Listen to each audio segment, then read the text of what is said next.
ahí en cuanto puedan, háganme por favor un mensajito. Bueno, familia, buenas noches. Estamos pues entrando al episodio número 6 de Fundamentos Firmes y estamos muy contentos de poder estar compartiendo y perdón que la semana pasada no me pude conectar. Estábamos con muchas cosas, pero bueno, ya estamos nuevamente con ustedes para poder arrancar y continuar con este estudio que se llama, bueno, que le hemos puesto por título dentro de una serie Conectándome con Dios. Perfecto, perfecto, ya se escucha, perfecto, le gracias.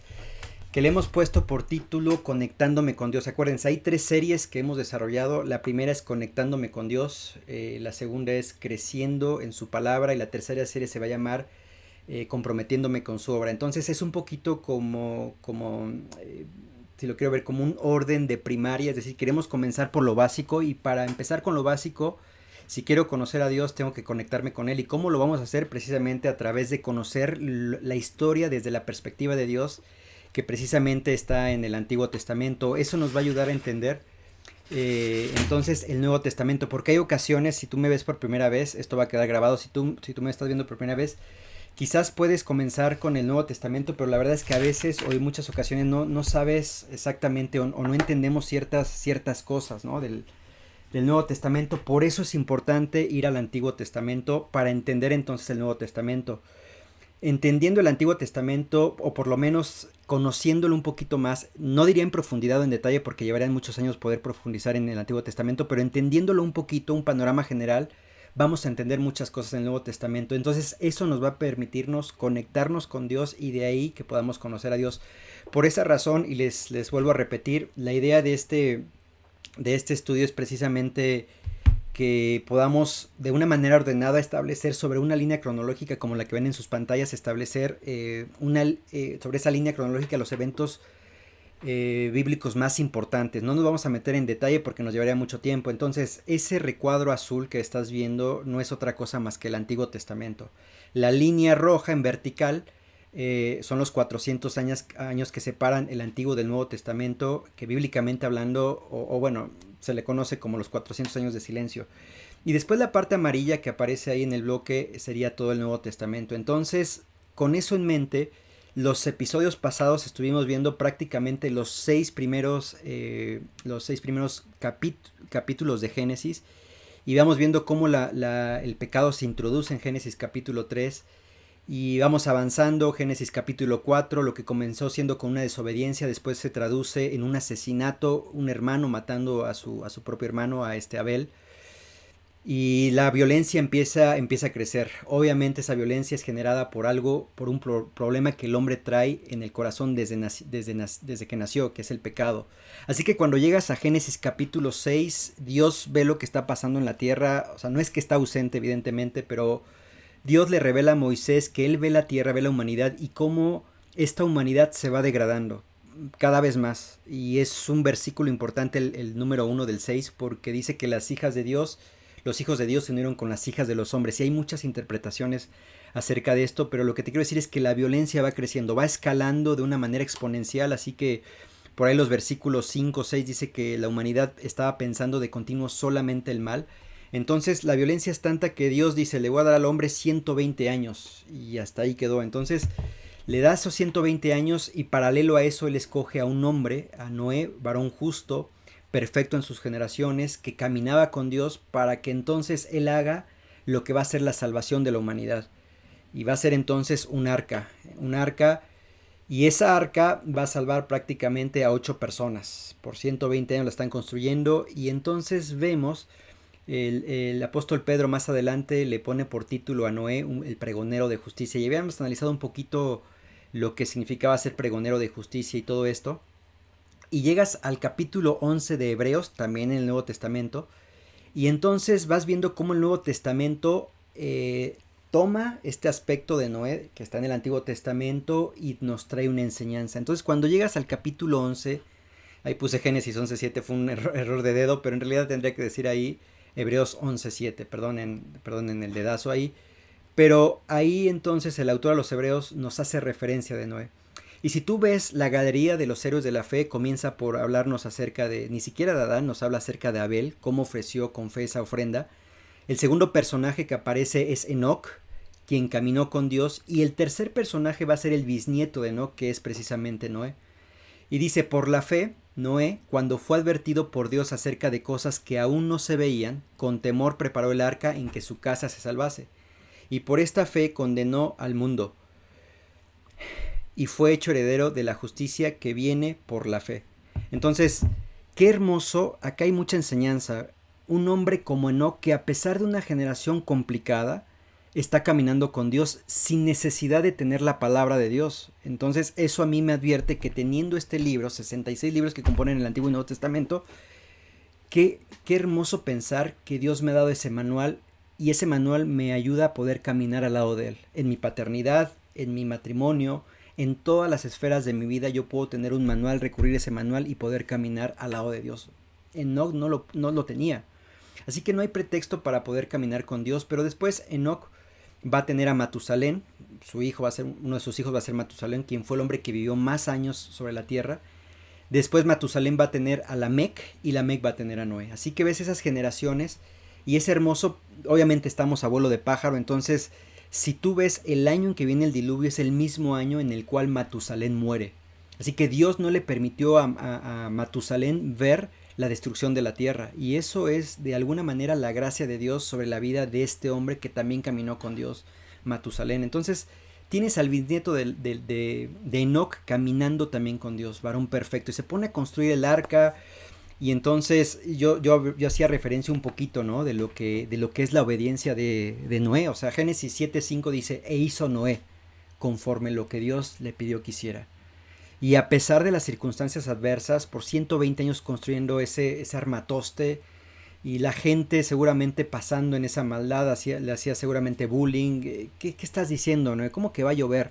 Aquí nunca ha llovido, porque hasta este momento de la tierra sale vapor que riega todo lo que es precisamente la superficie terrestre. A propósito, no estamos hablando de 5 continentes todavía. Estamos hablando de la Panagea. Entonces hasta ese momento se crea un efecto invernadero. Así que ¿cómo que va a llover? Nunca ha llovido por acá. Es más, ni sabemos qué es eso de la lluvia, ¿no? Y entonces pasan los años, él sigue construyendo, pero Pedro nos dice, no lo dice Noé, pero sí Pedro nos habla acerca de que en esos años él lo que estuvo haciendo fue pregonando la justicia de Dios. Hay justicia, el hombre es pecador, hay justicia y un juicio. Entonces hay una forma de salvarse, que es el arca. Así que no le hacen caso, como hoy en nuestros tiempos también. Mateo, los últimos capítulos 22, 23, nos habla acerca de que los días previos a la venida de nuestro Señor Jesucristo va a ser como en los días de Noé. Entonces es hermoso ver esta referencia, cómo el Antiguo Testamento se va completando con el Nuevo Testamento, y nos da un poquito más de luz acerca de temas específicos. Entonces hoy ver lo que está sucediendo en nuestro mundo, ya ni siquiera digo nuestro país o nuestro estado, en el mundo, de alguna manera forma parte de la profecía. Entonces tienes a este hombre, una minoría, haciendo la construcción, siendo bulleados, proclamando el evangelio, y eso es lo que hoy también nosotros hacemos. Entonces finalmente se termina de construir el arca, llegan los animalitos de 2 en 2, y Dios es quien cierra la puerta, no es Noé. Así que empieza a llover los 40 días y casi van a estar arriba del arca casi un año. Y después de ese año, y ahí quiero por favor que me acompañes en tu Biblia, vamos a Génesis para estar leyendo algunos aspectos. Y entonces la semana pasada, antepasada más bien, leíamos Génesis 6, abordábamos Génesis 7. No me estoy metiendo mucho en detalle, pero voy a dejarte abajo unos links para que puedas estar, si es de tu interés un poquito, ver la parte quizás científica de esto del diluvio, que es interesante a propósito, que algunas otras culturas también hacen referencia, y ahorita vamos a ver cómo se va complementando todo. Pero en esos otros canales puedes abordar un poquito más acerca de lo que es el diluvio, todo lo que pasó y lo que refiere el capítulo 7. Llegamos al capítulo 8, descienden del arca y en el monte Ararat. Y después en el capítulo 9 nos habla de un pacto, el pacto de Dios con Noé. Ahí es el primer pacto. Dice, bendijo Dios a Noé y a sus hijos y les dijo, fructificad y multiplicaos y llenad la tierra. Y esto es una instrucción bien precisa. Acuérdate que Dios, si algo tiene, es que Él da instrucciones muy precisas. Él no se anda por las ramas, no anda con con cuestiones de si tú quieres, él da instrucciones, lo hizo con Adán específicamente en el jardín del Edén. A ver, Adán, de todo árbol puedes comer excepto del árbol, del fruto del árbol de la ciencia del bien y del mal, de ese no puedes comer. Ahora, han descendido después de casi un año en el arca, han descendido, han visto el obrar de Dios. O sea, imagínate, un zoológico flotante ha sobrevivido, los animales no se han comido entre sí, o por lo menos los carnívoros. Eso es un milagro de Dios. Y ahora la instrucción es muy precisa. A ver, mi querido Noé y Sem, Cam y Jafet, sus esposas respectivamente también, fructifíquense, multiplíquense, llenen la tierra. Eso es lo que tienen que hacer. Es una instrucción muy precisa. Y después dice el versículo 2, el temor y el miedo de vosotros estarán sobre todo animal de la tierra y sobre toda ave de los cielos, en todo lo que se mueva sobre la tierra, y en todos los peces del mar en vuestra mano son entregados. Todo lo que se mueve, vive o será por mantenimiento, así como las legumbres, plantas verdes, os lo he dado todo. Pero carne con vida, dice el versículo 4, que es su sangre no comeréis, porque ciertamente demandaré la sangre de vuestras vidas, de mano de todo animal le demandaré, y de mano del hombre, y de mano del varón su hermano demandará la vida del hombre. Entonces, acá les dice, miren, prácticamente ustedes son los mayordomos de la tierra, ustedes pueden, o sea, ustedes están por arriba de la tierra. Yo les cedo la mayordomía. Y creo que por esa razón, cediéndonos la mayordomía a nosotros como humanidad, como creación, hemos hecho de esa mayordomía un desastre. Y por eso hay quizás tantos problemas actualmente, tantos cambios en un solo día de climas, tantas cosas que hoy, o maremotos que vemos, pero es producto al final de cuentas de nosotros no ser buenos mayordomos. Así que tienes a Dios diciéndole a Noé y a sus hijos, órale, todo esto para ustedes. Y les da unas instrucciones, verso 7, más vosotros fructificad. Perdón, verso 6, me salté, pero que esto es importante. Dice, el que derramare sangre de hombre, por el hombre su sangre será derramada, porque a imagen de Dios es hecho el hombre. Importante este versículo, o sea, la importancia de la vida. Y en el versículo 7 les recuerda nuevamente lo que en el versículo 1 ya les había dicho, más vosotros fructificad y multiplicaos, procread abundantemente en la tierra y multiplicaos en ella. Muy preciso. Y se lo repite no una, se lo repite hasta 2 veces. Continuando con el versículo 8 dice, y habló Dios a Noé y a sus hijos con él, diciendo, he aquí yo establezco mi pacto con vosotros, y con vuestros descendientes después de vosotros, y con todo ser viviente que está con vosotros, aves, animales, y toda bestia de la tierra que está con vosotros, desde todos los que salieron del arca hasta todo animal de la tierra. Estableceré mi pacto con vosotros, y no exterminaré ya más toda carne con aguas de diluvio, ni habrá más diluvio para destruir la tierra. Y dijo Dios, esta es la señal del pacto que yo establezco entre mí y vosotros y todo ser viviente que está con vosotros por los siglos perpetuos. Mi arco, y acá es importante, porque esto hasta el día de hoy hemos visto, aunque quizás a veces hemos ignorado porque no lo sabíamos, pero cuántas veces no ha llovido y de pronto vemos un arco iris. Bueno, eso nos tiene que recordar el pacto de Dios que hizo con Noé en el Génesis capítulo 9. Porque dice, mi arco he puesto en las nubes, el cual será por señal del pacto entre mí y la tierra. Y sucederá que cuando haga venir nubes sobre la tierra, se dejará ver entonces mi arco en las nubes, y me acordaré del pacto mío que hay entre mí y vosotros, y todo ser viviente de toda la carne, y no habrá más diluvio de agua para destruir toda carne. Estará el arco en las nubes, y lo veré, y me acordaré del pacto perpetuo entre Dios y todo ser viviente, con toda carne que hay sobre la tierra. Dijo pues Dios a Noé, esta es la señal del pacto que he establecido entre mí y toda carne que está sobre la tierra. Ahora mira, tú lees estos versículos y sabes, hasta el día de hoy es cierto, ha habido inundaciones, pero la tierra no ha sido destruida, o a partir de, eso, de ese momento hasta la fecha, la tierra no va a ser destruida por un diluvio. Y eso te habla de un Dios que lo que promete lo cumple. Así que de pronto estamos viendo un pacto, una promesa, y sabes, cuando vas leyendo la palabra de Dios, el Antiguo Testamento, te encuentras en los Salmos o en los Proverbios inclusive, promesas de parte de Dios. Ahora mira, esas promesas se las va a cumplir. Así que muchas veces a nosotros, en medio de situaciones difíciles, adversas que podamos tener, no nos olvidemos de las promesas de Dios, pero para poder entonces saber las promesas de Dios hay que estudiarlas, quizás también hay que memorizarlas, porque en los momentos álgidos de nuestras vidas, en esas tormentas que vamos a tener, En esos maremotos por los cuales vamos a atravesar, la promesa de Dios está para sus hijos. Esta promesa de Dios está hecha a Noé. Esta promesa de Dios es una promesa que le está haciendo a un hombre de fe, un varón justo que está caminando con Dios, que es perfecto en sus generaciones. Esto quiere decir que tiene una familia, no diría perfecta, y ahorita vas a ver que no es una familia perfecta, pero es una familia que ha decidido obedecer a Dios porque está viendo a sus padres. Entonces, es interesante que estos versículos nos dejan ver un poquito las promesas de Dios hechas manifiestas hasta el día de hoy. Nosotros de alguna manera somos testigos de esa promesa. Entonces de pronto puede caer un aguacero impresionante que parece, hasta decimos, el cielo se está viniendo abajo. Pero Dios no va a destruir la tierra de esa manera. Ahora, quiero que pongamos atención un poquito antes de pasar a Génesis capítulo 9, versículo 14, que en tu Biblia debe decir embriaguez de Noé. Quiero que entendamos un poquito lo que está sucediendo.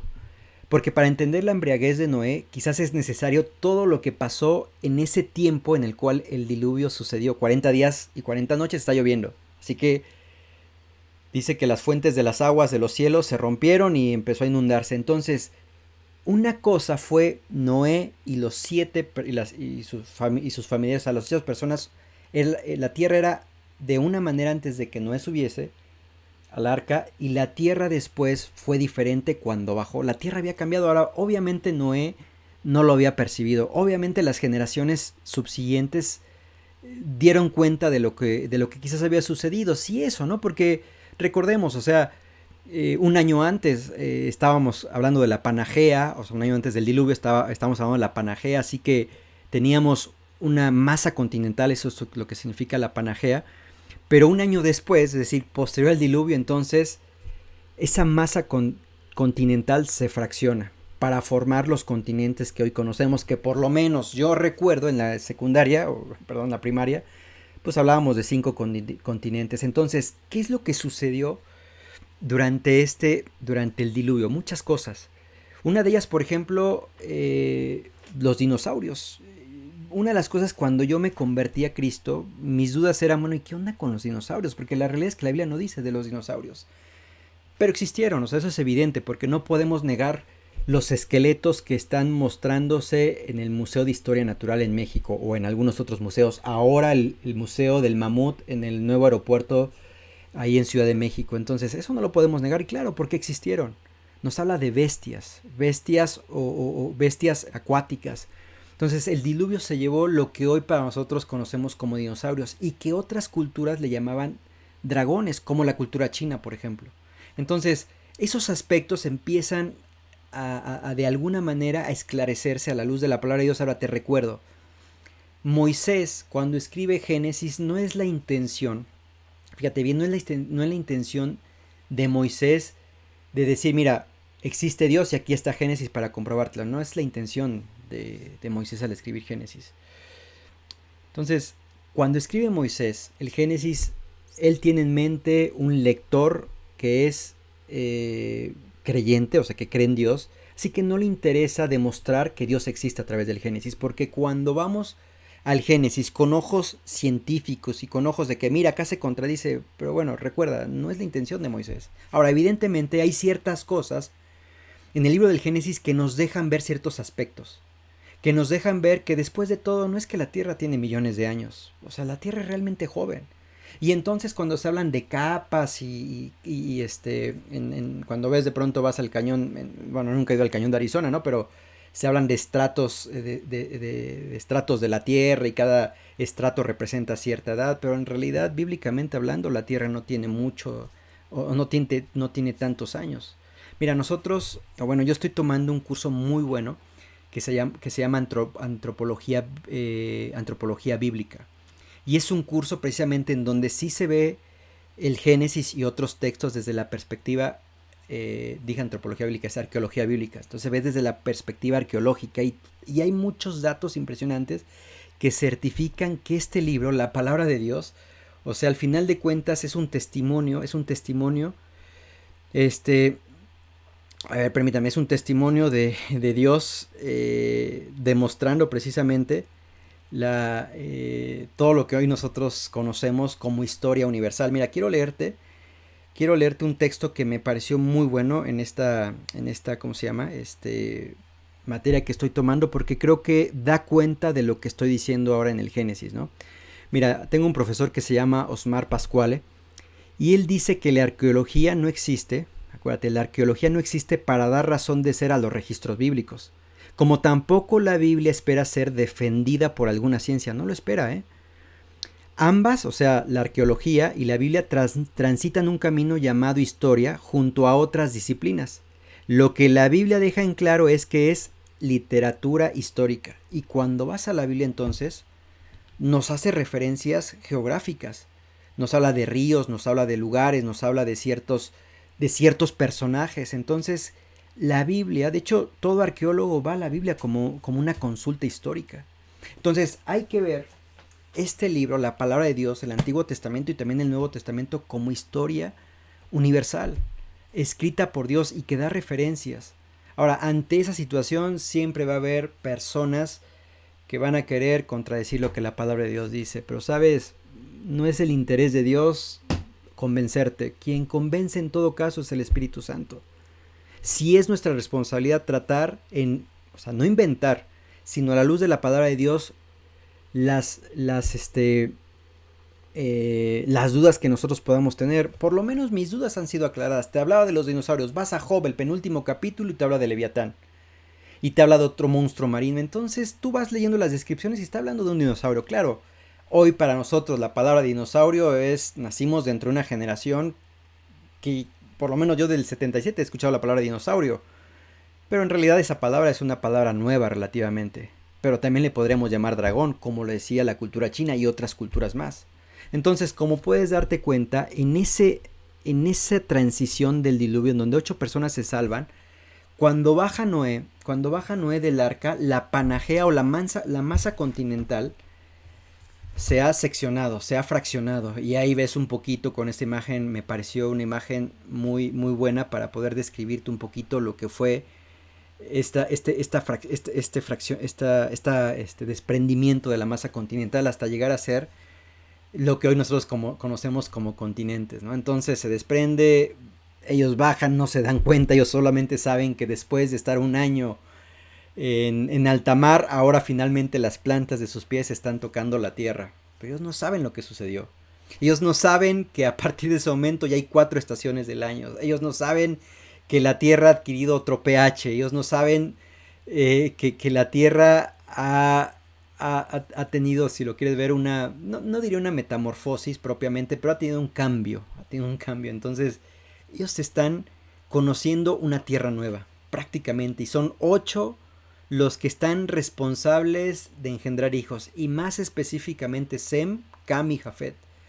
Porque Noé y su esposa pues ya son personas grandes, o por lo menos no vemos algunos otros hijos que hayan tenido Noé y su esposa. Así que es responsabilidad de los hijos empezar a expandirse por toda la tierra, fructificarse, multiplicarse y tratar de procrear abundantemente para llenar toda la tierra. Entonces, en medio de toda esta situación, ahí entendemos por qué cuando llegas al capítulo 9, versículo 14, en donde se titula La embriaguez de Noé, vamos a entender un poquito, porque él quizás, como muchas veces recuerda el vino, hoy para nosotros tenemos la bendición de tener agua purificada.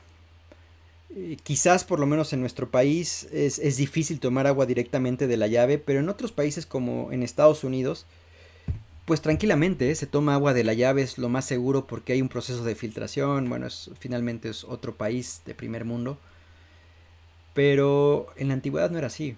O sea, en la antigüedad o se tomaba agua de un pozo, o sea, agua viva, y no tomabas agua entonces en un pozo en donde el agua no circulaba, un agua muerta. Entonces, para poder beber de alguna forma un líquido que no te pudiera hacer daño, entonces tomabas las uvas y lo hacías un jugo de uva que hoy conocemos como vino, ¿no? Y quizás era lo más sano poder estar tomando, ¿no? No había medicinas tampoco, así que por esa razón cuando Pablo en el Nuevo Testamento le dice a Timoteo, mira, te encargo que tomes vino por cuestiones de tu salud. Entonces el vino en cierta forma era hasta medicinal, ¿no? Entonces tienes a este hombre que seguramente antes del diluvio ha sembrado uvas, ha bebido el fruto del jugo de la uva, pero ahora él no sabe que la tierra ha cambiado. Entonces dice versículo 18, y los hijos de Noé que salieron del arca fueron Sem, Cam y Jafet.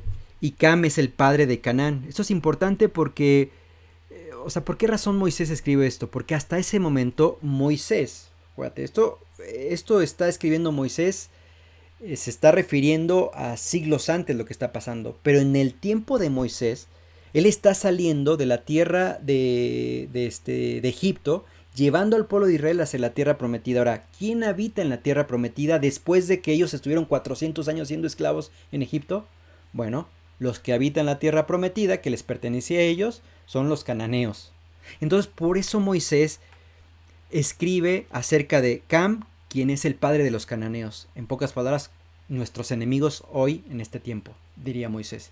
Entonces dice ahí, estos tres son los hijos de Noé, y de ellos fue llena toda la tierra. Después comenzó Noé a labrar la tierra y plantó una viña. Años atrás, trabajaba la tierra, planta una viña, que era lo más común, y bebió del vino y se embriagó y estaba descubierto en medio de su tienda. Seguramente tomó la cantidad que comúnmente tomaba, solamente que la tierra cambió su pH. Fíjate, voy a decir un comentario de uno de mis teólogos favoritos. John MacArthur dice en el versículo 21, se embriagó. ¿Qué significa esto? Es decir, la fermentación que lleva a la embriaguez pudo haber sido causada por un cambio en las condiciones ecológicas, como resultado del diluvio. Puede que se quitase la ropa debido al calor o que se quedase involuntariamente expuesto debido a su embriaguez. Ahora, hasta ahí vamos entendiendo, ¿no? Porque a veces, oye, pero se emborrachó, entonces podemos tomar vino, ¿no? A ver, puedes también, ¿no? Todo te es lícito, pero el punto es, la tierra ha cambiado. Pero Moisés todavía trae el chip de lo que hasta antes de subir de la tierra él practicaba. Así que en medio de todo esto, recuerda, sus hijos son buenos hijos, pero no son perfectos. Como tu hijo o tu hija y mis hijos. No son perfectos. Tienen sus errores, pero detrás de ellos necesitamos recordar constantemente que la gloria de Dios está detrás de ellos. Claro, va a ser nuestra responsabilidad tomarnos el tiempo para exhortarles muchas veces, para tener que ponerles el freno, viste, como un papalote lo tomas, y ese papalote, si quieres verlo surcando los cielos, pues tienes que soltar el hilo, pero al mismo tiempo tienes que tenerlo fuerte para que no se te vaya. Así son los hijos. Entonces tienes a Noé, que tiene una generación perfecta, o una familia perfecta, pero es lo que dice la Biblia, pero no es perfecta en el sentido de 100% libre de pecado, no. Y lo que vamos a leer a continuación da testimonio de lo que te estoy diciendo, porque en el versículo 22 dice, y Cam, padre de Canaán, y otra vez confirma Moisés, Cam, padre de nuestros enemigos. Quizás en un tono de entender por qué razón los cananeos son como son, porque de parte de Noé, de acuerdo a lo que sucedió y lo que vamos a leer, va a lanzar una maldición. Y esto es importante señalar al pueblo judío que está saliendo de Egipto, porque en alguna medida, mira, estos cananeos en su origen, de alguna manera, comenzaron mal, producto de su padre Cam. Porque Cam hizo lo siguiente, dice el versículo. Y Cam, padre de Canaán, vio la desnudez de su padre, y lo dijo a sus dos hermanos que estaban afuera. Entonces Sem y Jafet tomaron la ropa y la pusieron sobre sus propios hombros, y andando hacia atrás cubrieron la desnudez de su padre, teniendo vueltos sus rostros, y así no vieron la desnudez de su padre. Y despertó Noé de su embriaguez y supo lo que le había hecho su hijo más joven. Y dijo, maldito sea Canaán. Y acá lanza la maldición, siervo de siervos será a sus hermanos. Dijo más, bendito por Jehová mi Dios sea Sem. Y ahorita vamos a ver de dónde vienen los judíos. Dice, bendito sea Sem, y sea Canaán su siervo, y engrandezca Dios a Jafet, y habite en la tienda de Sem, y sea Canaán su siervo. Es importante. Y vivió Noé después del diluvio 350 años, y fueron todos los días de Noé 950 años, y murió. Y ahí termina la historia de Noé. Y entonces vemos al autor del Génesis, Moisés, hablando acerca del origen de sus enemigos. Hay una maldición sobre ellos. En alguna medida recuerda un poquito con la idea de decir, mira, nosotros vamos a llegar a la tierra prometida y en alguna medida nosotros al descender de Sem, que la promesa está: bendito por Jehová mi Dios sea Sem y sea Canaán su siervo. Nosotros tenemos esa promesa. Así que hay que creerla. Y cuando lleguemos a la frontera de la tierra prometida, donde habitan los cananeos, recuerden esta promesa. Recuerden esta promesa, ellos están o van a ser nuestros siervos. ¿Ves? Hay una promesa. Es la segunda promesa que estamos viendo en este episodio. Entonces, promesas como esas tienen vigencia eterna, lo podríamos pensar. No son promesas con condición, son promesas incondicionales. Entonces, todo esto sucede y fíjate un poquito, vamos a analizarlo. Bueno, ahí me adelanté. Y después dice los descendientes de los hijos de Noé, todo el capítulo 10. Versículo 32, es decir, el último versículo de este capítulo 10, dice: estas son las familias de los hijos de Noé por sus descendencias en sus naciones, de estos se esparcieron las naciones en la tierra después del diluvio. Esto es importante, porque si tú lees con tiempo cada uno de estos, de la descendencia de Sem, de Cam y Jafet, te vas a dar cuenta que hay una intención de parte de Noé de especificar de dónde, o más bien cómo fue que las familias de Sem, Cam y Jafet se fueron esparciendo por sobre toda la tierra. Ojo, ya una tierra que ha dejado de ser una masa continental, ya se ha fraccionado en continentes. Y ahora vamos a ver en un mapa. Y capítulo 11 dice: tenía entonces toda la tierra una sola lengua.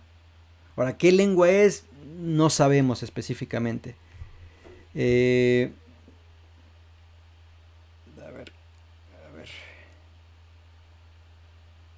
ver. Muy bien. Entonces dice ahí que son las familias de los hijos de Noé por su descendencia en sus naciones, y de estos se esparcieron las naciones en la tierra después del diluvio. Tenía entonces toda la tierra una sola lengua y una misma palabra. Y aconteció que cuando salieron del oriente, acuérdate, ¿cuál era la instrucción de Dios? Vayan y poblen toda la tierra. Buenísimo. Pero hay un pequeño problema que nos encontramos en el capítulo 11, porque dice: hallaron una llanura en la tierra de Sinar y se establecieron allí. Y se dijeron unos a otros: vamos, hagamos ladrillo y cosámoslo con fuego. Y les sirvió el ladrillo en lugar de piedra y el asfalto en lugar de mezcla. No me detengo en este versículo, pero te está hablando este versículo de una modernización del sistema constructivo, O sea, está hablando. Yo recuerdo que cuando daba mis estudios de arquitectura, cuando entregaba mis trabajos, yo ponía este versículo. El versículo 3 del capítulo 11, ¿no? Un poquito para dar testimonio, ¿no? De lo que para mí es la palabra de Dios. Y acá hay un desarrollo impresionante de la arquitectura, o más bien, de la construcción. Porque después dice el versículo 4: y dijeron: vamos, edifiquemos una ciudad y una torre. Eso es también importante. No un pueblo, no una ranchería, una ciudad. Ya hablamos de algo importante, y ojo, toda la generación prediluviana ha vivido en ciudades. O sea, no es para ellos, o por lo menos quizás para esas generaciones nuevas, han escuchado de Sem, Cam y Jafet, de sus antepasados, han escuchado acerca de ciudades que existieron antes del diluvio. Así que no les es para ellos difícil pensar en construir una ciudad. Pero además no solamente eso, sino también poder edificar una torre. Y entonces en esa torre dice: la torre que edifica, y dijeron: vamos, edifiquemos una ciudad y una torre cuya cúspide llegue al cielo, y hagámonos un nombre por si fuéramos esparcidos por sobre la faz de la tierra. Y entonces lo que estamos viendo en ese momento es, claro, el hombre es inteligente, está razonando. A ver, creo que es más fácil poder estar permaneciendo todos juntos por seguridad. Claro, la humanidad o la gente ha crecido de manera exponencial, así que lo más sabio, si lo queremos ver de esa forma, es poder estar juntándonos, y es algo muy inteligente. Pero recuerden, muchas veces lo que a nosotros nos parece lo más obvio, diríamos lo más razonable, no significa necesariamente que estamos obedeciendo la instrucción de parte de Dios. Te pongo un ejemplo. Pensemos, por ejemplo, en nuestra paternidad. Dios nos dice específicamente en los proverbios, en las epístolas universales, de cómo poder, más en proverbios, de cómo instruir a nuestros hijos. Habla de la vara, habla de la disciplina, y sabes, es una instrucción de parte de Dios. Pero a veces nosotros en nuestra paternidad terminamos haciendo lo que el mundo, o lo que tiene por moda el mundo en ese momento en cuanto a paternidad se refiere. No, no, no les pegues porque puedes destruir su personalidad, los puedes frustrar, y a veces nosotros terminamos desobedeciendo la instrucción de Dios para hacer lo que a mí me parece que es mejor. ¿Sabes? Eso es lo que estamos viendo en esta generación. Oye, ¿no es más inteligente que nos quedemos mejor? Que edifiquemos una ciudad, que le pongamos un nombre y nos hagamos, que nos hagamos un nombre por si fuéramos esparcidos por sobre la faz de la tierra. Al final del día lo que están tratando es de razonar, discernir y justificar lo que la desobediencia que Dios les había dado siglos antes o años antes. A Sem, Cam y Jafet, y a Noé y a su esposa. Y a veces nosotros también terminamos racionalizando los mandamientos de Dios y terminamos haciendo nuestra voluntad. Lamentablemente. Y eso es producto del pecado. Así que se ponen estos hombres, y ahí estás viendo en la imagen estos que parecen montañas, pero en realidad son ruinas de los primeros edificios altos que arquitectónicamente hablando se les llamó zigurats con Z. Y eso los encuentras hoy precisamente en todo lo que es la Mesopotamia, es decir, en el Golfo Pérsico, toda esa zona te encuentras estas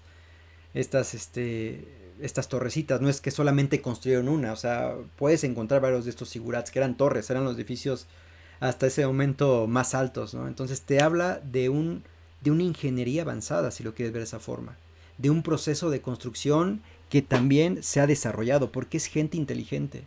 No pensemos en esta gente como gente tonta. O sea, ellos con la tecnología que hasta ese momento han desarrollado es una tecnología de avanzada, si lo queremos ver de esa forma. Así que sobre esa inteligencia de avanzada, bueno, mejor quedémonos. Y a veces nosotros seres humanos, también siendo inteligentes, terminamos confiando más en lo que el hombre puede generar, en la tecnología que el hombre ha generado. Pero recuerda, esa no era la instrucción de parte de Dios. Multiplíquense, vayan, estén poblando toda la tierra. Ahora es interesante porque después dice el versículo 5, y descendió Jehová para ver la ciudad. Al final del día ya habían hecho una ciudad. Y también para ver la torre que edificaban los hijos de los hombres. Y dijo Jehová, he aquí el pueblo es uno, y todos estos tienen un solo lenguaje, y han comenzado la obra, y nada les hará desistir ahora de lo que han pensado hacer. Y a veces Dios, yo creo que así, ya está. O sea, por más que le digas, ya decidió Paco hacer su soberana voluntad. Y te vuelvo a repetir, Dios es un caballero, y a veces tiene que ponernos un alto, y de la manera que quizás nosotros no nos gustaría, pero Dios tiene que actuar. Así que Dios, sabiendo cuál era la instrucción que había dado en Génesis capítulo 10, versículo 1, listo, ya estos no, ya están, ya no puedo detenerlos. Así que vamos a confundir sus lenguas. Continuando con el versículo 7, ahora pues descendamos, habla en plural, no en singular. Ahora pues descendamos y confundamos allí su lengua para que ninguno entienda el habla de su compañero. Así los esparció Jehová desde allí sobre la faz de toda la tierra, y dejaron de edificar la ciudad. Por esto fue llamado el nombre de ellos Babel, porque allí confundió, es lo que significa confusión. Allí confundió Jehová el lenguaje de toda la tierra, y desde allí los esparció sobre la faz de la tierra. Y después, fíjate, es interesante, versículo 10, los descendientes de Sem.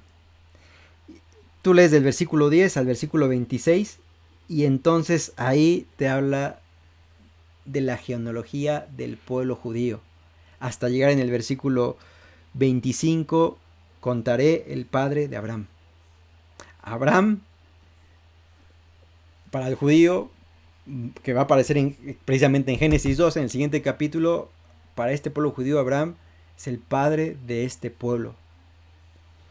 Entonces, volviendo a la desnudez o a la embriaguez de Noé, ¿qué es lo que Dios le dice a Sem? ¿Te acuerdas? en el capítulo 9, versículo 29, dijo más, bendito por Jehová tu Dios sea Sem y sea Canaán su siervo. Importante en ese momento para un pueblo que pasó de la esclavitud a la libertad y que va camino a la tierra prometida, tierra que les ha prometido Dios desde siglos antes a través de Abraham, y en el Génesis 12 la semana que viene lo vamos a ver. Ellos tienen que tener en mente que ese Dios ha dado una promesa a Sem, que Canaán va a ser su siervo. Canaán es el pueblo que siglos después, en la época de Moisés, en la época de estos judíos, van a estar teniéndolos como enemigos, y Moisés necesita recordarles que hay una promesa: Canaán va a ser nuestro siervo, no hay de otra. Ahora mira, no leímos por tiempo el capítulo 11, los descendientes, capítulo 10, los descendientes de Noé. Pero si tuviésemos que sintetizar un poquito lo que sucedió después de la Torre de Babel, que por cierto tampoco me estoy metiendo en profundidad, porque te recuerdo, no es una idea de poder profundizar en los eventos, en los eventos claves, sino un vuelo de pájaro. Pero ¿qué es lo que sucede después de estas famosas, de la Torre de Babel o los zigurats? Bueno, lo que tenemos entonces es ese mapa que estás viendo, en donde a partir de ahí de la Torre de Babel se empiezan pues a esparcir todos los descendientes de Sem, de Cam y Jafet. Y ahí ves más o menos cómo está la onda. Ahora mira, nosotros en arquitectura, por lo menos en los primeros trimestres nos hacen ver historia de la arquitectura. Nos hace bien a nosotros arquitectos poder conocer la historia, porque conociendo la historia nos va a permitir también encarar proyectos de una manera diferente. La historia sirve también para entender las cosas que no se deben de hacer. Por eso la importancia de la historia. Entonces, cuando hablamos de arquitectura y queremos rastrear las civilizaciones más antiguas, entonces no nos queda de otra más que estudiar, arquitectónicamente hablando, la cultura egipcia, la cultura minoica, o también llamada griega. La cultura minoica fue la previa a la griega, o sea, fue como la cuna de la griega, una cultura muy importante. Y la cultura o civilización sumeria, ¿ok? Esas tres culturas son las más antiguas de las que la arqueología tiene registro. Es decir, de las que tú puedes ir a ciertos lugares en Medio Oriente y ver todavía vestigios de sus construcciones, o códices como el que estás viendo ahí. Ahora mira, la cultura sumeria viene de la descendencia de Sem. La cultura de Sem, bueno, ahí estás viendo el alcance que tuvo, ¿no? La cultura sumeria. Ahora, ves la cultura egipcia o la civilización egipcia, y Cam es el que va a desarrollar toda la civilización egipcia. Son hombres inteligentes. Ahora no te digo con todos estos que fueron y ya desarrollaron, no, pero fueron el embrión o la semillita de esas grandes culturas que hoy como arquitectos estamos obligados a estudiar. Y entonces tenemos a Jafet, quien desarrolló toda la civilización minoica. Bueno, cuando digo desarrolló, es sus descendientes después de él desarrollaron esa cultura. Así que, como te puedes dar cuenta, Sem, Cam y Jafet desarrollaron grandes culturas. Las culturas a las cuales hoy nosotros vamos para estudiar y entender el proceso de la arquitectura que hoy llamamos arquitectura postmoderna. Entonces, cuando vas a la Biblia es un registro histórico.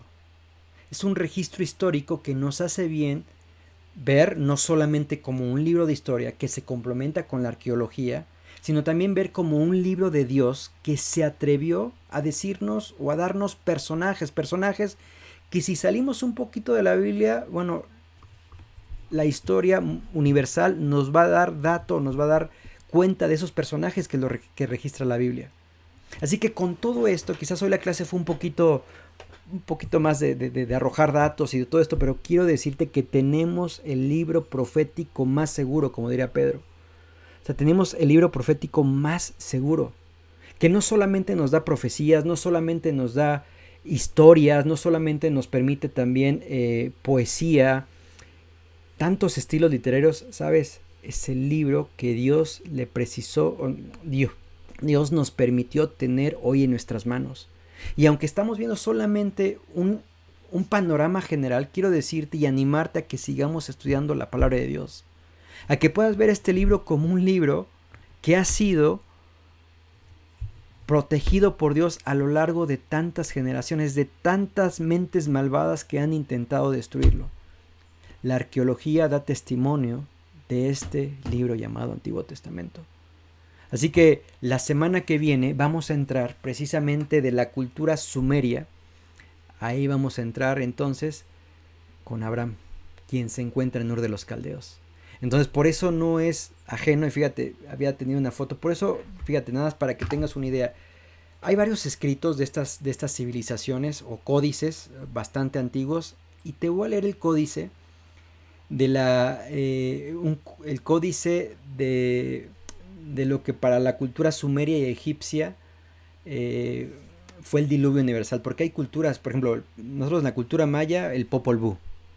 Bueno, el Popol Vuh del Popol Vuh también te habla acerca de del diluvio universal, ¿eh? O sea, por esa razón no es casualidad que las culturas milenarias nos hablan de tantos temas que ya la palabra de Dios lo viene diciendo. ¿Por qué?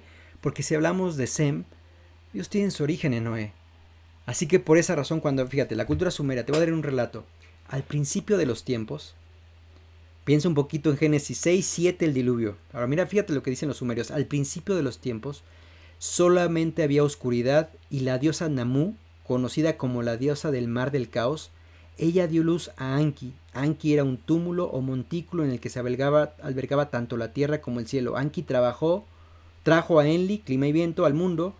Enli dividió a Anki en dos dioses, An, el cielo, y Ki, la faz de la tierra. Posteriormente, ella creó a Nana, el dios de la luna. Nana a su vez creó al dios Sol, Etu, y hay nombres raros, ¿no? Y Enlil y Ki tuvieron relaciones formando así a Enki.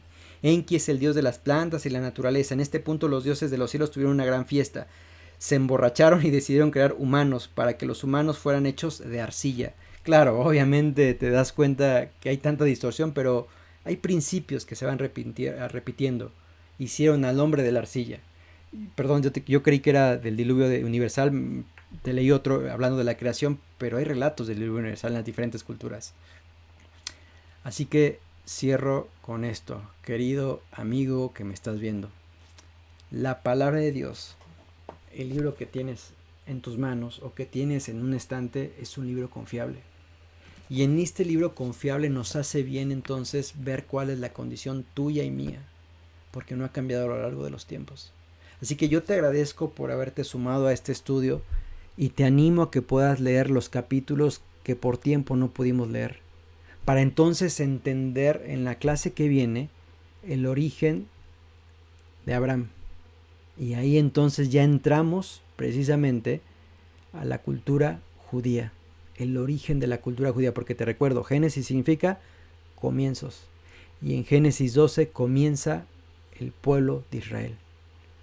Como en Génesis 11 comenzaron la civilización o el inicio de la civilización sumeria, egipcia y minoica y griega.